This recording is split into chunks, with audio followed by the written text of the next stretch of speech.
గజం భూమి 13,500 రూపాయలతో 151 గజాల భూమి 20 లక్షలు మాత్రమే. జనసేన అధినేత ప్రజలకు మేలు చేయాలనే ఆకాంక్షతో ఎల్లప్పుడూ పరితపించే వ్యక్తి పవర్ స్టార్ పవన్ కళ్యాణ్ గారు.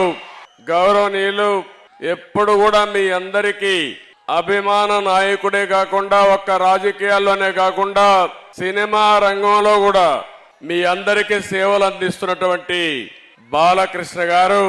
ఎప్పుడూ మీరందరూ కూడా అభిమానంగా బాలయ్య బాలయ్య అని పిలుస్తా ఉంటారు.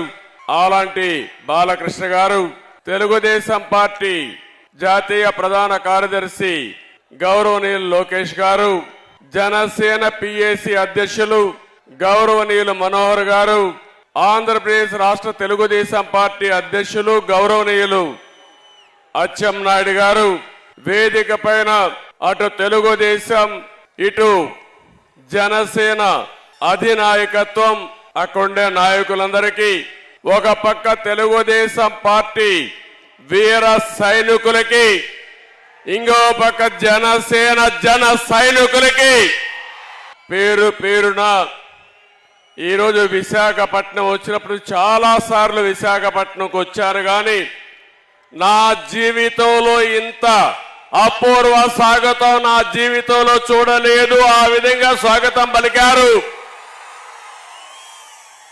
ఒక పక్క సముద్రం ఘోషిస్తా ఉంటే ఇంకో పక్క జన సముద్రం ఇక్కడ ఘోషించే పరిస్థితి వచ్చింది. అలాంటి విశాఖపట్నమే కాకుండా ఉత్తరాంధ్రనే కాకుండా రాష్ట్రం నలుమూలల నుంచి వచ్చారు. యువగళం ఒక పక్క, ఇంకో పక్క ఎన్నికల యుద్ధ బేరీకి మోగించడానికి వచ్చినటువంటి సైనికులందరికీ పేరు పేరున మనస్ఫూర్తిగా నమస్కారాలు. అదే మాదిరిగా మీడియా ప్రతినిధులు కూడా నమస్కారాలు. ప్రత్యేకంగా యువగళం వాలంటీర్స్ కి మనస్ఫూర్తిగా నా అభినందనలు. ఈరోజు ఇంతమంది పేరు నాయకులందరూ మాట్లాడారు. నేనేం మాట్లాడాలో అన్ని విషయాలు కవర్ అయినాయి. ఒక పక్క మనసు విప్పి జనసేన అధినేత పవన్ కళ్యాణ్ గారు చాలా స్పష్టంగా చెప్పారు. గతంలో ఏ విధంగా రాష్ట్రం కోసం సహకరించింది, ఈరోజు మళ్ళీ ఏమి ఆకాంక్షించి తెలుగుదేశం జనసేన పొత్తు పెట్టుకుంటుందో చాలా స్పష్టంగా వారు చెప్పడం జరిగింది. ఇంకో పక్క లోకేష్ కూడా 226 రోజులు రాష్ట్రం మొత్తం తిరిగి ప్రజల సమస్యలను అర్థం చేసుకుని అధ్యయనం చేసి చాలా క్లుప్తంగా వారి అనుభవాలు కూడా చెప్పారు. మీరు ఒక విషయం మీరు గుర్తుపెట్టుకోవాలి. భారతదేశంలో పాదయాత్ర చేయడం ఎప్పుడు కొత్త కాదు. నేను పాదయాత్ర చేశాను, బస్సు యాత్ర చేశాను. ప్రజా చైతన్యాన్ని తేవడానికి మొట్టమొదటిసారిగా నందమూరి తారక రామారావు గారు చైతన్య యాత్ర చేశారు. అక్కడి నుంచి ఎన్నో యాత్రలు వచ్చాయి.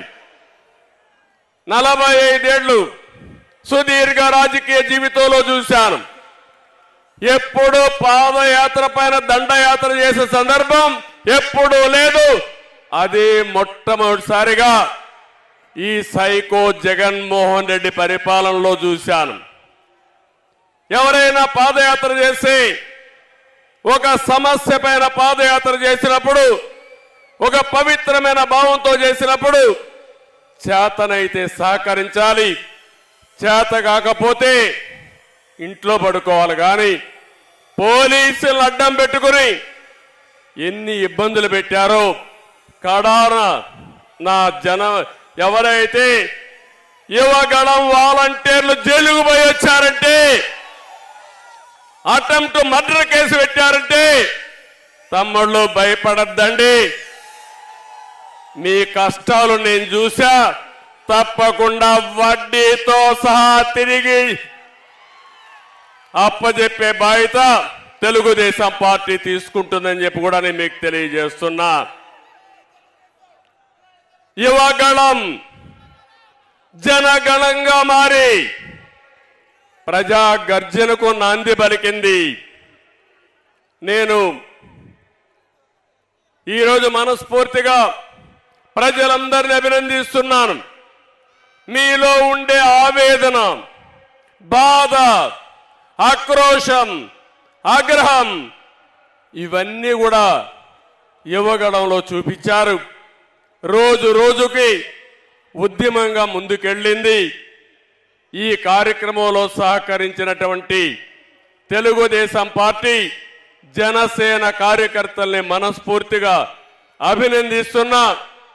అదే సమయంలో ఈ కార్యక్రమాన్ని పూర్తిగా జయప్రదం చేసినటువంటి ప్రజలందరినీ మనస్ఫూర్తిగా ధన్యవాదాలు తెలియజేసుకుంటున్నాను.